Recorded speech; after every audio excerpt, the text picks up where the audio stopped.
Mérida es la única ciudad de Extremadura que mantiene la bonificación en el transporte urbano. Así se ha detallado desde el Ministerio de Transportes y Movilidad Sostenible, que ha dado a conocer los 309 millones de euros que transfiere a las comunidades autónomas y ayuntamientos para cubrir esta bonificación, que se aplica directamente a los usuarios de los autobuses urbanos. La pregunta es, ¿cuánto durarán estas ayudas que repercuten positivamente en una mejor movilidad urbana, como en el caso de la capital extremeña? Por eso, hoy ponemos en la picota estas bonificaciones.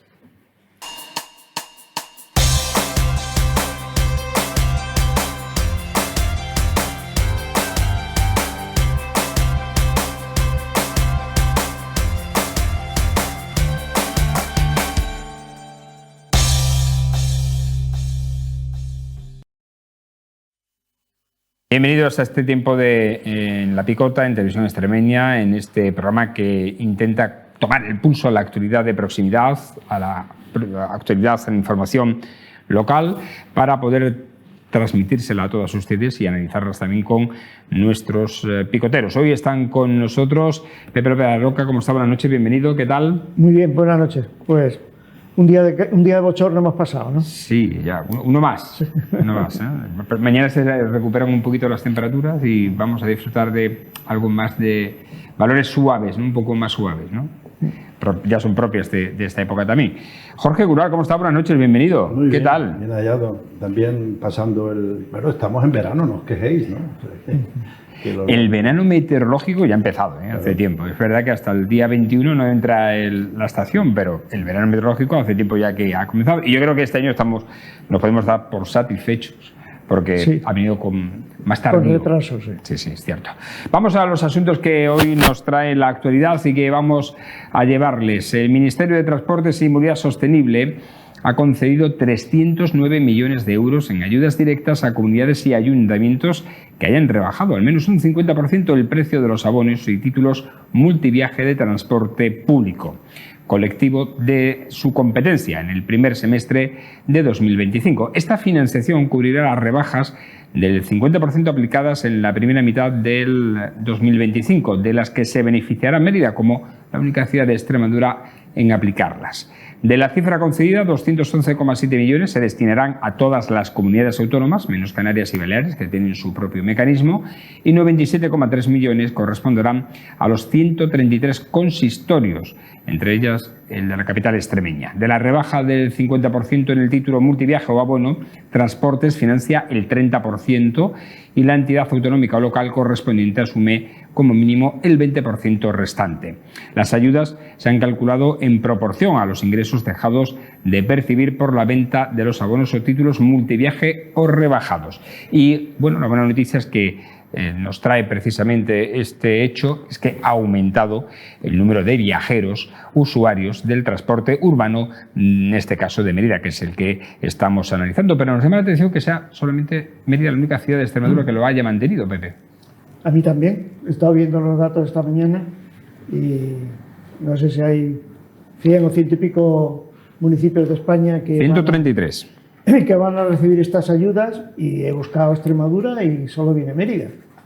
He buscado cómo funciona en Badajoz y Cáceres y no tienen esta gratuidad. Funcionan con unos bonos del 30, 40, 50% que pagan los propios municipios, y la verdad es que no desconozco por qué, pero me parece lamentable, ¿no? Me parece lamentable que no se pueda disfrutar de esta ventaja, por ejemplo. Y buscando explicaciones, he visto que el Ayuntamiento de Madrid sí se acoge a esta política del Ministerio, o el de Valladolid, ¿no? Por mencionar dos municipios grandes gobernados por el Partido Popular. Estas subvenciones que vienen funcionando en los últimos años, yo creo que, bueno, he oído a gente que tiene el bono, que lo usa, facilita la movilidad, reduce el uso del coche particular, que la verdad es que hoy día usar coche particular en el centro de las ciudades es una locura, o una tortura. Y sí sé, por ejemplo, que la Junta de Extremadura sí tiene para el transporte interurbano de viajeros por autobuses una gratuidad del 100%. Así que la verdad es que echo de menos a Badajoz, Cáceres o Plasencia, ciudades grandes que no disfrutan de esto. No lo entiendo. Pero esto que fue algo que vino con motivo de la inflación derivado del tema de Ucrania y todo aquello y tal. Luego me parece que es que hay un criterio que se calcula en proporción a los ingresos que se dejan de percibir. O sea que cada ciudad debe tener un baremo específico y quizás por eso no han tenido acceso. Pero no hay explicación. Cáceres y Badajoz tendrían que tener su baremo, pero es que no están, es que sencillamente no están en el sistema y no entiendo por qué, la verdad.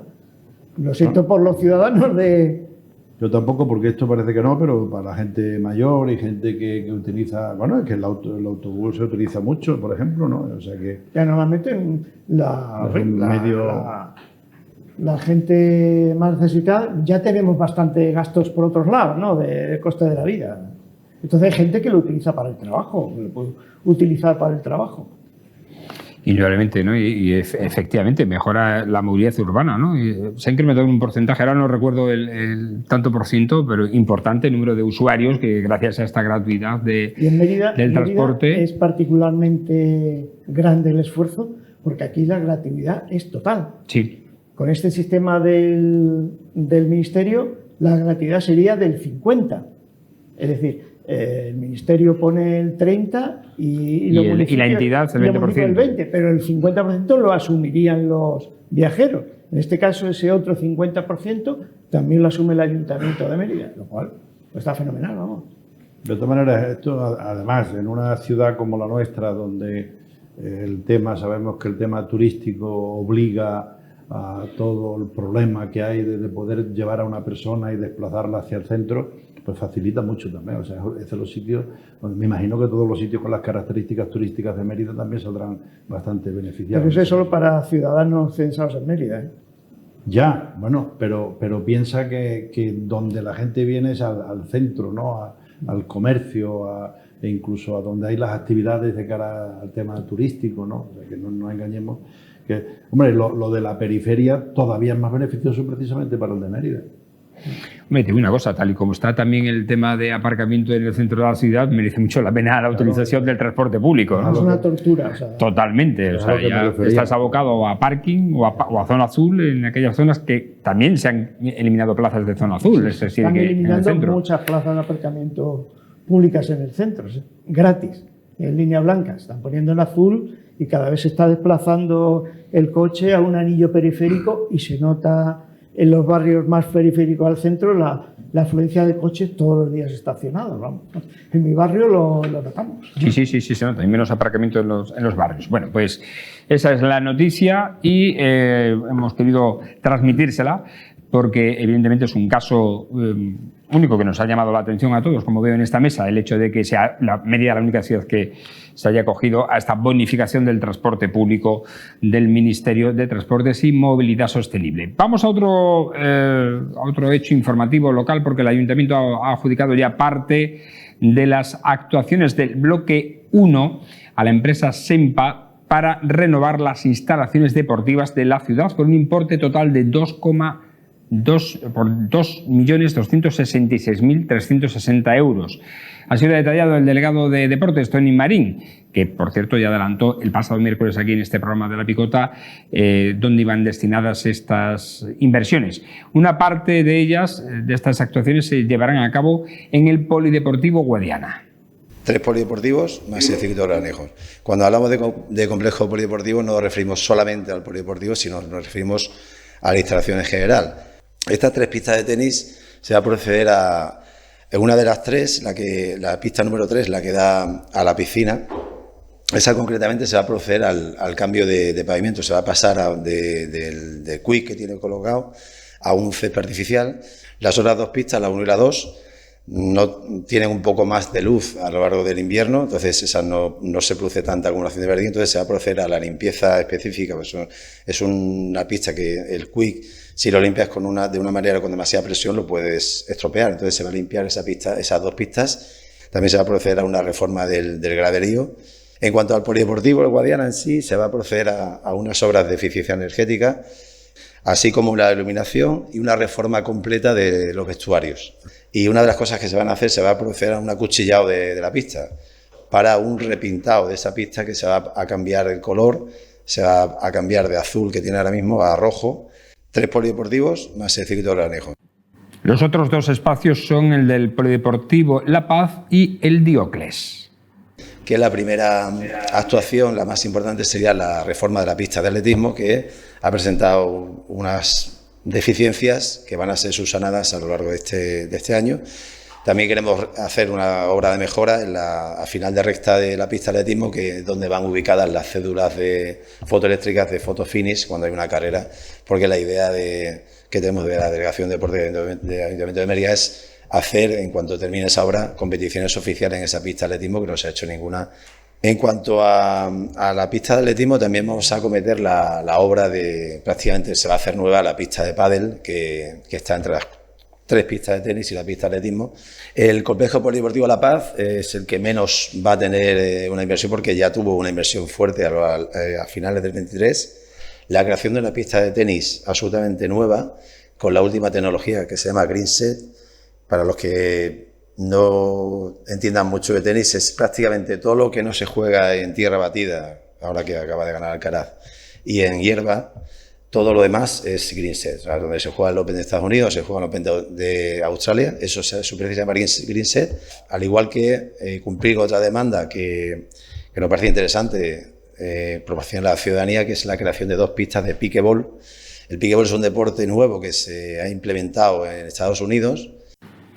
Y que está muy de moda, es una mezcla de tenis, pádel, está ahora de moda, están surgiendo deportes nuevos. En cualquier caso, hay un segundo bloque también de inversiones que está en estos momentos en proceso de estudio previo a la licitación y que nos detalla el delegado de Deportes, Toni Marín. Que hay un segundo bloque también muy ambicioso económicamente, que son en concreto cambios en sustitución, mejor dicho, del césped artificial que hay existente en Marín Seadora, que es un campo de fútbol 11. También se va a producir al cambio de césped artificial del campo de fútbol 7 de Abadías. Por tanto, al no ser un campo oficial, me gustaría que fuera de otro color, que no fuese verde. O sea, me gustaría que el campo de Abadías fuese azul.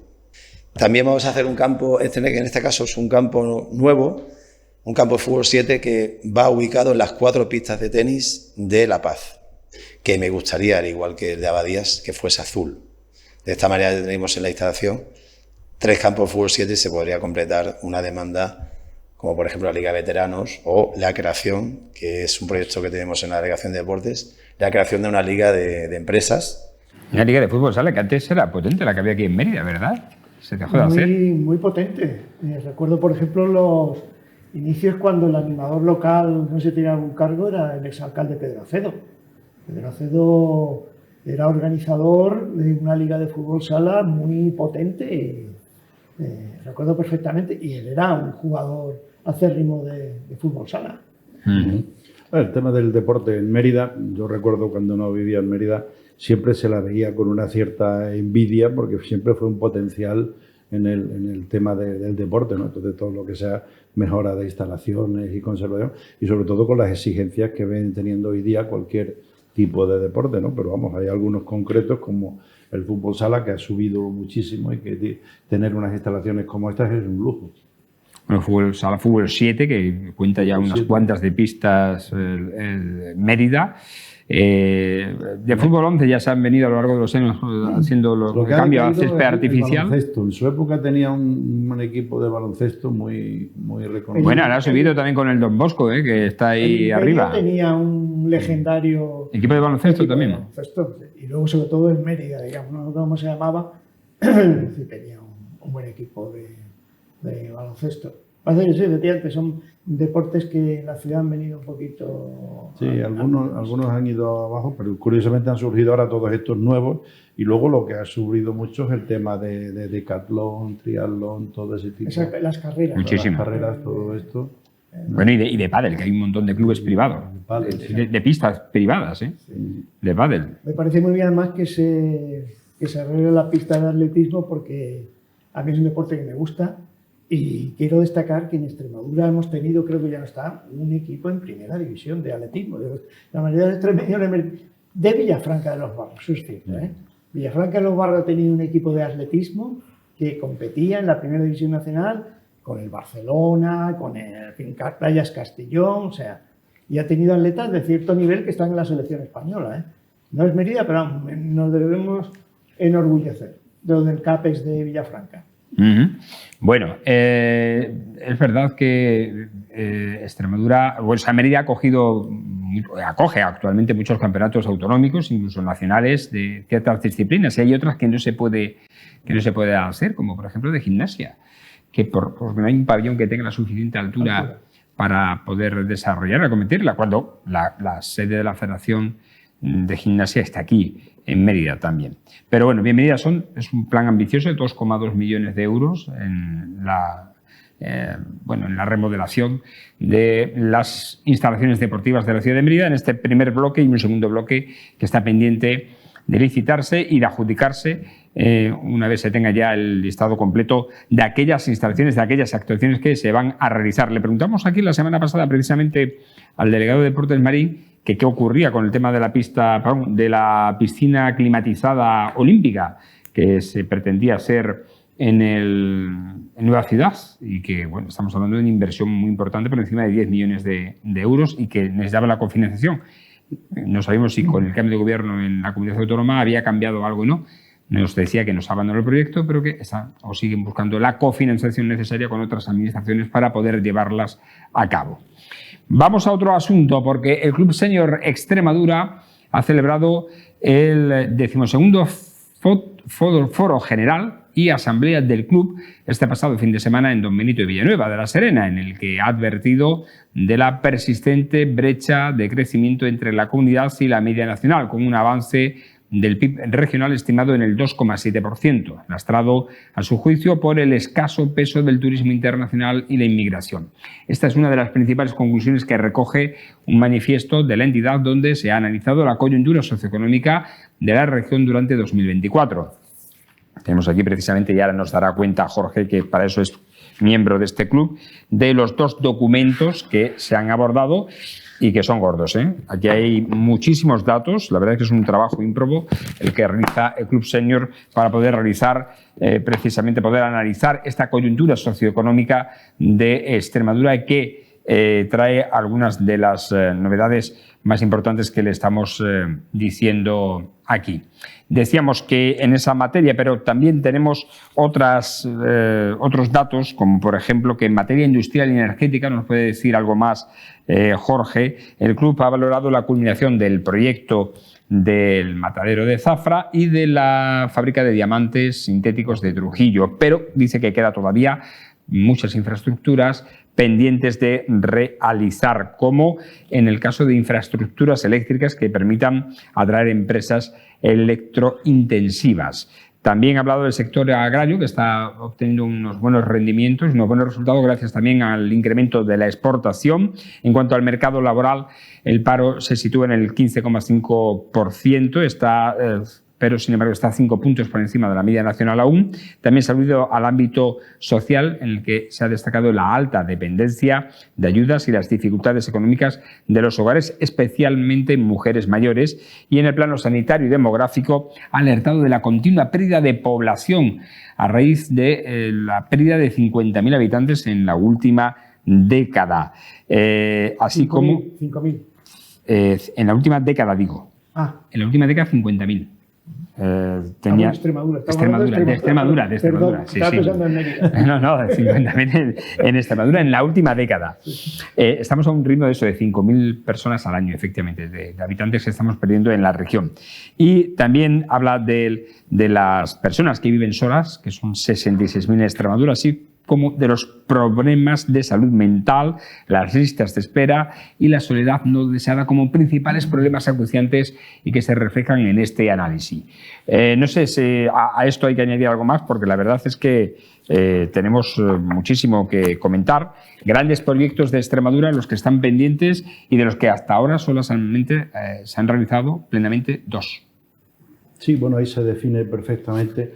Y yo creo que en serio se está haciendo un gran trabajo, porque además es curioso bueno, pues todos tenemos esa cierta euforia en la región cuando se nos habla de proyectos y de tal, pero muchas veces es muy triste cuando llegas a la conclusión de tener datos que te dicen cuáles se han realizado realmente, cuáles han llegado a su finalización y tal. Y concretamente luego hay cosas también que es una paradoja muy curiosa, ¿no? Con el tema este que tan cuestionado ahora de que Extremadura es la segunda región que más exporta energía eléctrica y sin embargo estamos teniendo problemas de insuficiencia de esa energía eléctrica para abastecer algunas empresas de estas que se quieren instalar aquí, como el centro de datos, como el CC Green, como el data center del Merlin Properties en Navalmoral y el data center que se ha anunciado recientemente en Badajoz, de lo que está ocurriendo, por ejemplo, con Amazon. Es decir, hay proyectos que una vez que se han lanzado, luego empiezan a tener una serie de problemas. Pero bueno, no obstante, yo lo que sí pienso es que de alguna manera tenemos que seguir luchando por esta nuestra región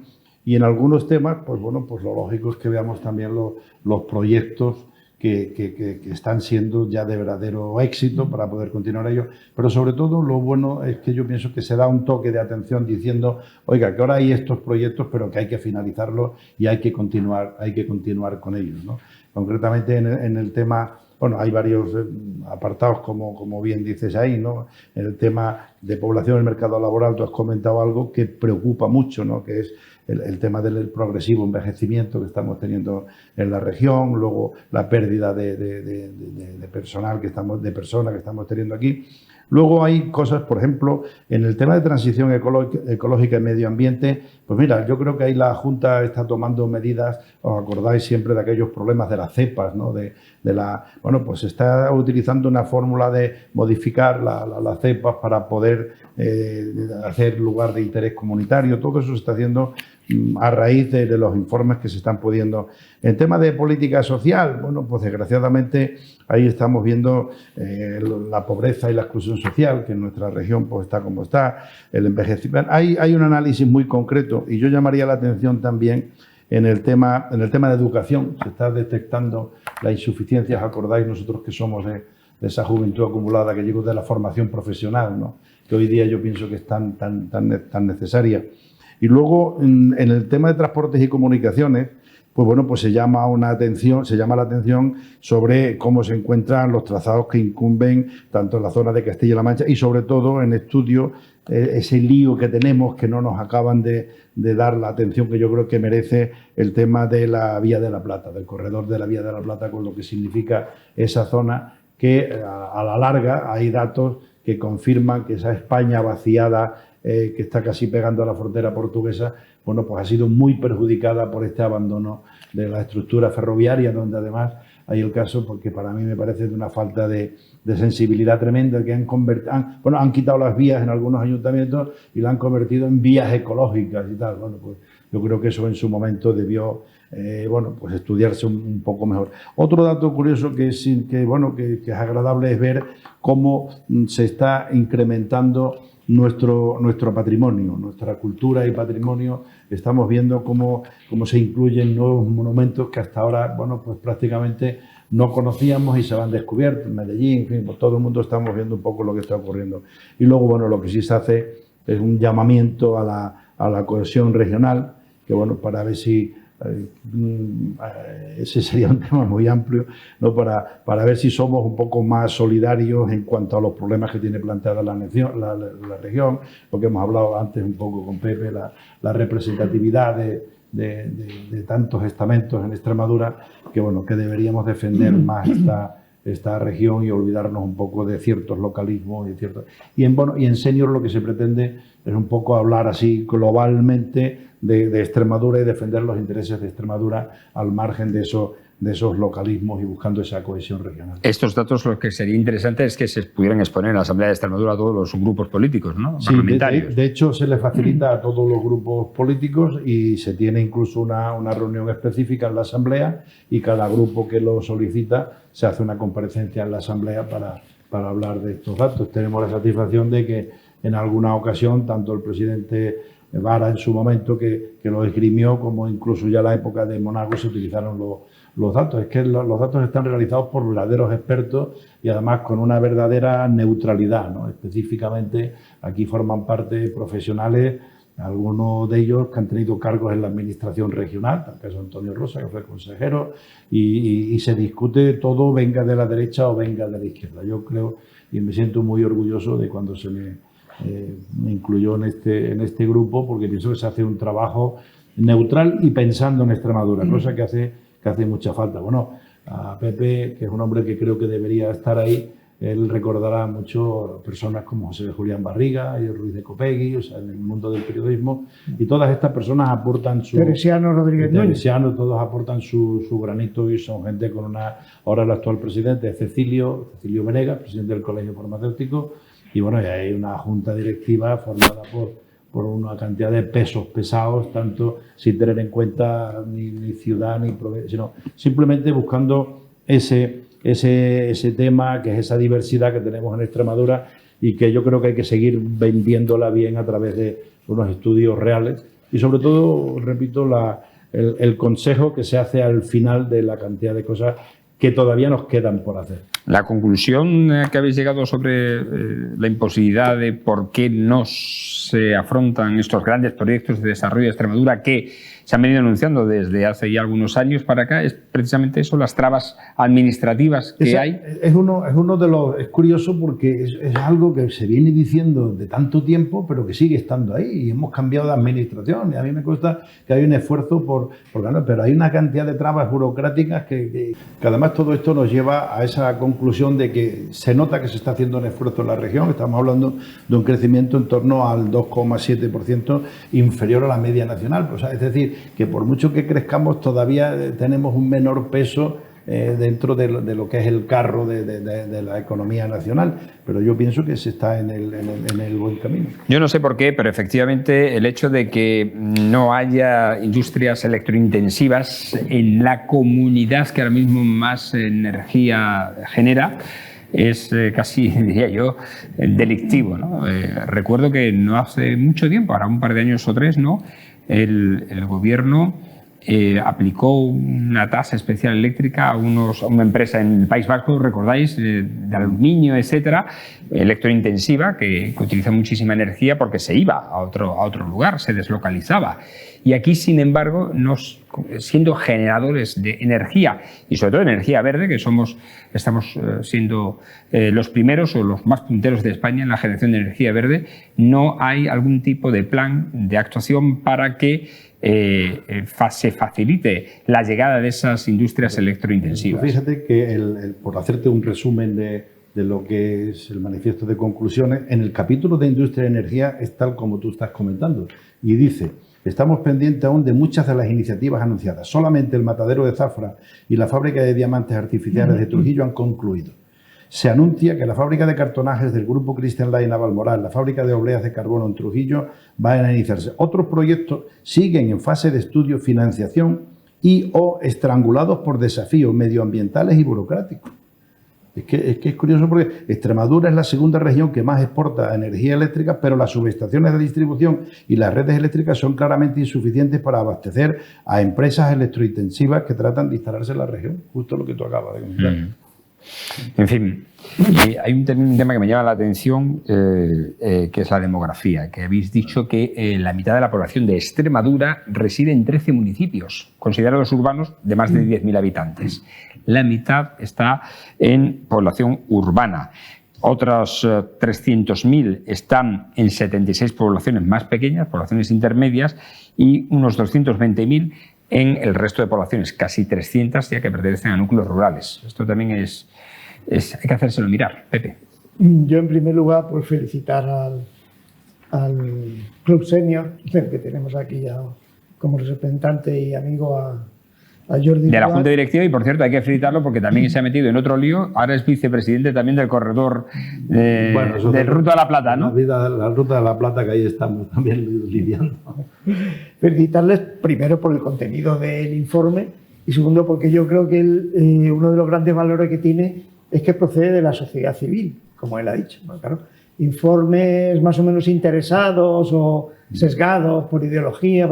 Este es un informe de profesionales de solvencia en todos los ámbitos que hay que analizar, que efectivamente los políticos deberían de analizar todos estos aspectos En cuanto a industrias de electrointensivas de gran consumo de electricidad que tengan problemas, habéis mencionado Navalmoral y lo de Trujillo, ¿no? Sí. Son industrias de alto consumo. Bueno, hay prevista una en Cáceres también y Valdecaballeros también. O sea, ¿En Cáceres cuál es? El CC Green de Cáceres. El centro de datos, Badajoz, Navalmoral, efectivamente. Otro aspecto que habéis mencionado, lógicamente y con razón, es el tema de la cohesión regional. O sea, somos una región que tiene una desestructuración y una competencia interna que yo creo que nos hace mucho daño. Yo creo que todos deberíamos de entender que todo lo bien que le vaya a una localidad, a una ciudad, nos viene bien a todos. Es decir, que si instala una gran industria, una gran empresa en Badajoz, beneficia a toda Extremadura. Que se haga en Cáceres, que se haga en Plasencia, que sea en Don Benito, en Andalejo, en Mérida. Con la movilidad laboral y de comunicaciones que hay hoy, la gente se desplaza al trabajo. Vamos, de hecho, a diario en Extremadura hay gente que hace hasta 100 kilómetros porque quiere vivir en un sitio y trabajar en otro lado.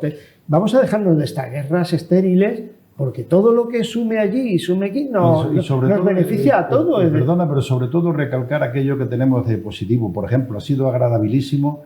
Hubo un informe de profesor Coleto que a mí me encantó y donde además puedes comprobar cómo las exportaciones agrarias y agroalimentarias están un 102%. Cómo hay sectores que están subiendo y están sabiendo mantener las oportunidades, sobre todo el sector agroalimentario, que no acabamos de convencernos lo importante que significa para Extremadura. Tienes toda la razón, o sea, porque que haya ese porcentaje altísimo de industria agroalimentaria, por ejemplo, en Navarra, en Barcelona, en Cataluña, y no la haya en Extremadura, donde están las materias primas, la hay en Murcia también, y que no la haya en Extremadura, con este potencial el mundo del tomate. Y la industria agroalimentaria es una industria estratégica y estable. O sea, lo hemos visto con el tema de la guerra de Ucrania, con el tema de la pandemia y tal. Son unas industrias que además producimos alimentos de mucha calidad. Me llamó la atención en el informe que hice, en el coloquio, en el debate, cuando se hablaba del tema del agroalimentario,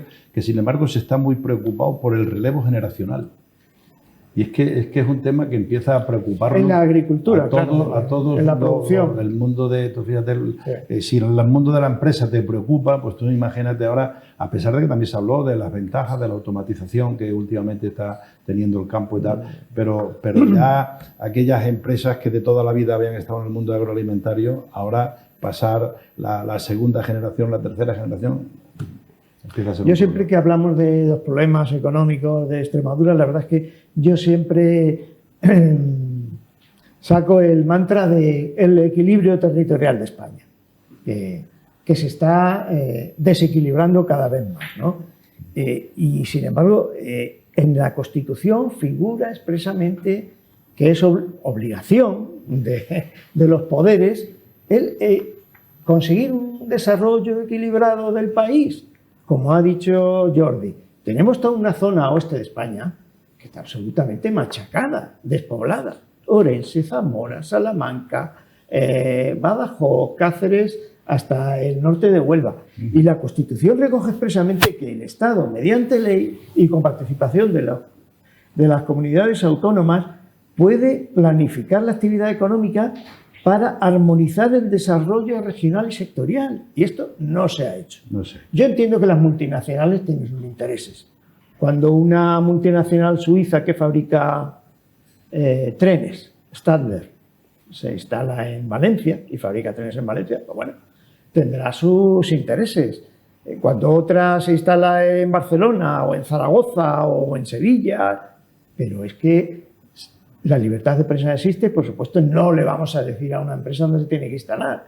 Pero yo creo que sí hay instrumentos fiscales, de política, para animar a estas empresas a que hagan negocio en otras partes del país. Y reequilibrar el país, que a lo mejor se van a encontrar unas posibilidades locales, como hablamos antes con Jordi, de mano de obra formada, aquí no hay conflictividad laboral. Y luego todo esto crea un desequilibrio ecológico, porque yo creo que, por ejemplo, lo que se está haciendo en Madrid con 70-80 kilómetros alrededor, es una bomba demográfica, ambiental. Me parece un auténtico disparate la hiperconcentración que se está haciendo en Madrid. El que las multinacionales quieran instalarse en Barcelona, en Madrid, en Valencia, pues habrá que decirles, señores, tenemos Valladolid, tenemos Salamanca, tenemos Palencia, tenemos Badajoz. Estudien ustedes, o Navalmoral, que está, estudien ustedes y darse en otro sitio, no se fijen. En fin, hay que planificar un poco la economía, hay que planificarla. Le estás dando la razón a lo que yo he dicho antes, pero hace falta también incentivos para ello. Por es eso, decir, los gobiernos autonómicos, el precio de la gobierno central, ventajas fiscales, efectivamente, planes de formación laboral. El gobierno central tiene que facilitar también a los gobiernos autonómicos, debe facilitar a los gobiernos autonómicos a que incentive. No nos engañemos, las comunidades autónomas, y una como esta, no tiene instrumentos financieros, económicos para hacer una política económica a lo grande. Tiene que ser, hombre, la podrá hacer la Generalitat, la podrá hacer Madrid, porque tiene unos presupuestos de 1.000 millones de euros, pero Extremadura o Castilla y León necesita una acción. Pero además de este tipo, yo pienso en fin, que se van haciendo cosas muy lentamente. El comentario que hacemos es que siempre vamos un poco atrás. Pero fíjate, hay 2 o 3 temas que a mí me ha agradado mucho ver. Por ejemplo, el tema de la cepa, es decir, esa delimitación burocrática tan exagerada que teníamos aquí, que al principio se hizo con un rigor quizás excesivamente. Bueno, pues todo eso me parece francamente. Y luego esto que añadís vosotros, pues también, porque yo creo que las condiciones para cualquier empresa de establecerse en Extremadura ya las tenemos.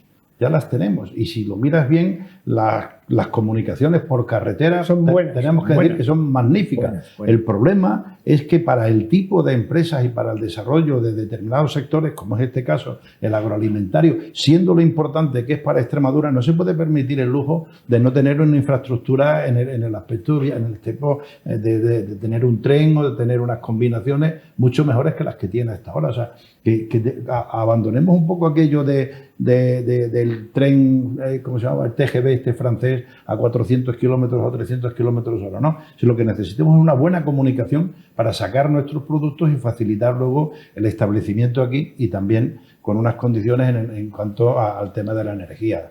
Bueno, eso es vital, ¿no? Porque hoy día en una empresa el consumo de energía, estando en una región que prácticamente la estamos exportando, te causa una sensación de verdadera risa, ¿no? Decía antes Pepe que la Constitución debería... Bueno, recoge... Lo dice, efectivamente.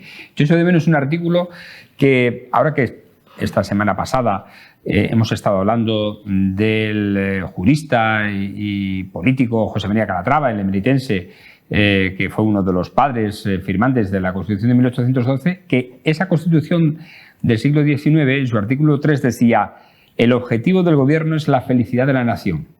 Eso lo echo de menos en esta Constitución del 78. Bueno, ese concepto se ha sustituido por el de bienestar. Sí. Se dice precisamente pero esto de la felicidad es una palabra que debiera conjugarse. Ese es el objetivo de un político, hacer feliz a la ciudadanía. Efectivamente. La frase del Dalai Lama dice que una persona, sea de la religión que sea, su principal objetivo es ser feliz. Exacto, eso es. Eso es lo que, por eso yo siempre acabo todos los programas deseando que sean felices nuestros espectadores, porque si no, ¿qué tendremos en la vida? Me quedo ya con un último dato que me ha llamado también la atención, y es: en el estudio se refleja la percepción de la salud de los ciudadanos. En España hay una percepción de buena salud del 75,5%, mientras que en Extremadura se eleva al 82,82%. Es decir, hay una percepción de que en Extremadura tenemos, supongo que también gracias al estilo de vida y la alimentación, etcétera, una mejor percepción de la salud. Eso es muy positivo. No, sí. En Extremadura, en general, la sensación es que tenemos una buena calidad de vida y vivimos bien. Lo que pasa es que eso habría que contrastarlo con las realidades de otros territorios. Es decir, muchas veces es porque no sales de donde estás, no conoces realmente el bienestar que disfruta otro. No, ahora hay mucho... Pero bueno, es bueno por lo menos estar contento. Es un punto de partida. Ahora hay un problema añadido, lógicamente, por la extensión de nuestra región, que es el tema de la soledad para las personas mayores, ¿no? La soledad no deseada, ¿no? La soledad no deseada, ¿no? Porque, lógicamente, bueno, pues la calidad de vida sí se tiene ya, pero no nos engañemos que luego tenemos la otra parte. Pero vamos, en conjunto, yo pienso que el 65%, o sea, que cuando se habla de que 66.000 personas viven solas en Extremadura, Bueno, es un problema que yo pienso que es solucionable, porque nosotros debemos seguir con la tendencia de repoblar más nuestra región, de industrializarla más, y cuando se industrializa, todo lo demás viene un poco en conjunto. Además de que yo creo que vivir solo, y sobre todo en los pueblos de Extremadura, de cualquier parte de España, una cosa es vivir solo en casa y otra estar solo en el pueblo. Yo creo que las comunidades locales, rurales, tienen recursos, digamos, de acogida, de comunidad, para que una persona mayor, normalmente son mayores, que vive sola, que tiene sus 75, 80 años, pues no se encuentre sola. Sabéis que había esta experiencia en Pescueza, sí, con una comunidad de jubilados. Eso iba a decir, pero hay lo bueno que tiene Extremadura es que en sus zonas rurales hay una red social de apoyo. Exactamente. La vecina o el vecino pues te va al cajero, te trae las medicinas, pregunta, ¿estás bien y tal? Oye, no tenemos tiempo, pero quería entrar... la soledad en las ciudades, indudablemente.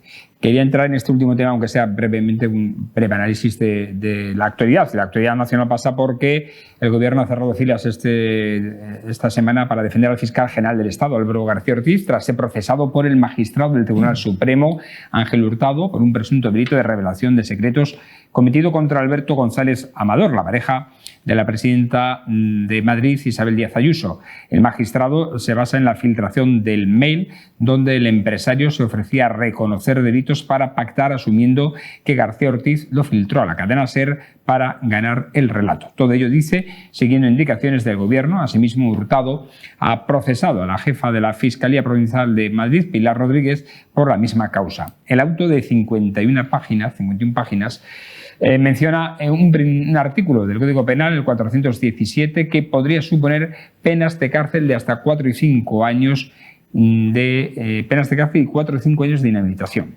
No obstante, contra el mismo aún caben dos tipos de recursos, ante el propio juez y ante la sala de apelación. Pepe, ¿qué opinas de esto?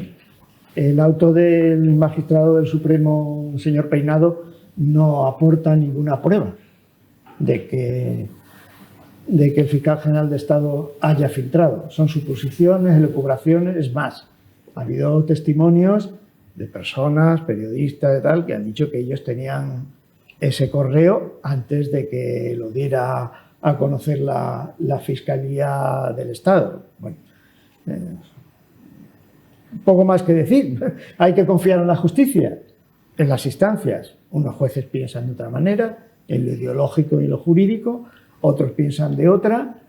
Hoy, por ejemplo, se ha planteado la pregunta, ¿debería dimitir el Álvaro García Ortiz, el fiscal general del Estado? Yo creo que no, porque si un juez, sin pruebas, procesa a un político, podría haber procesado al presidente del Gobierno. De hecho, en su auto dice que, sin prueba alguna, que esto lo indujo la presidencia del Gobierno, la Moncloa.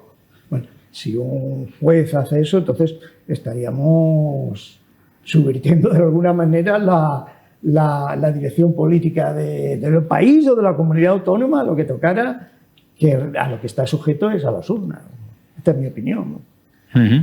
Jorge, ¿qué opinas? Yo creo que esto bueno, lo tendremos que saber, ¿no? En realidad lo que hay es una decisión de un procesamiento y no estoy todo lo dotado de conocimientos en los temas estos legales en este caso. Pero en este caso en concreto, yo lo que sí creo que mientras hay una espera o hay tal, lo que sí se debería dar es una sensación de neutralidad, una sensación de... Yo pienso que sí que este señor debería haber dimitido y decir, bueno, pues ahora que se investigue y cuando se investigue se sepa lo que se sepa. Porque de alguna manera estamos todos un poco expectantes a ver qué ha ocurrido o no ha ocurrido, porque mientras no se nos demuestre, así podemos estar toda la vida, ¿no? Es decir, ¿ahora qué es lo que ocurre? Pues lo que ocurre es que hay una decisión en función de una investigación hasta aquí, ¿no? Esa investigación debe seguir sus pasos y tal, que quizás era lo más elegante teniendo en cuenta la vinculación que es este hombre que está al frente de esta institución. Yo pienso que sí. Yo pienso que debería haber dimitido, pero bueno, con la cantidad de cosas que estamos viendo últimamente en el panorama folclórico político de este país, la verdad es que llega un momento que es preocupante que en un caso concreto como el de este hombre tan relevante al frente del organismo que él preside, hombre, que no haya dicho, bueno, yo de momento lo dejo hasta ver qué ocurre. Esa es mi opinión, pero que la investigación debe seguir y nos debe demostrar hasta dónde está. Es increíble que un juez sin pruebas te procesa. Absolutamente increíble. Y que se te obligue a irte, que investigue. Y si al final de la investigación resulta que no, ¿quién restituye todo lo que ha ocurrido? Nadie lo va a restituir. Tenemos casos aquí de gente que ha sido procesada y tal, y luego se ha demostrado la absoluta inocencia. Pero el daño ya se hizo. Pero para llegar a tomar una decisión de procesamiento, me imagino que lógicamente también será porque ha habido, o sea, es exigible que haya unos datos o unos indicios. No los hay. O alguna cosa. No los hay. Pero entonces no habría lugar al procesamiento. Efectivamente. No. Bueno, si nos dejamos aquí, no hay tiempo para más, seguiremos hablando porque este tema va a seguir trayendo cola. La actualidad informativa que tratamos a diario en este programa. Gracias, Jorge, que tengas una buena semana, no pases mucho calor. Igualmente. Pepe, lo mismo te deseo, que tengas una muy buena semana. Muchas gracias, buenas noches. Y a ustedes agradecerles como siempre su atención. Estándoles aquí mañana, nos vemos de nuevo aquí las caras en Televisión Extremeña, en esta televisión de cercanía y de actualidad, sobre los asuntos que más nos llega a la piel. Así que les esperamos en una nueva cita en torno a las 10:25 de la noche este miércoles, tanto en la televisión, en la TDT, como en nuestras redes sociales y nuestra página web. Así que buenas noches y lo que siempre digo, sean felices, que es lo más importante de la vida.